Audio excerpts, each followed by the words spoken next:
Dating sa balaklava guys, isa ito si Rock Bros sa mga naunang gamit nating balaklava.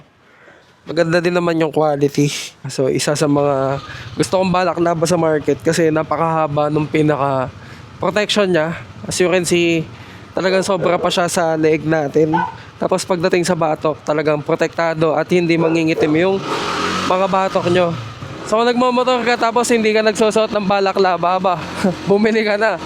Mali ang ginagawa mo kasi mabilis babaho yung helmet mo tapos possible magkaano ka pa, magka-drop, mga ganun.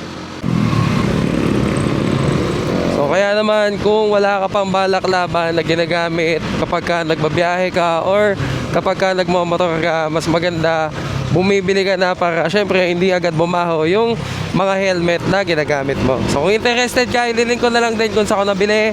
Click mo yung click here to order tapos mag-checkout ka na.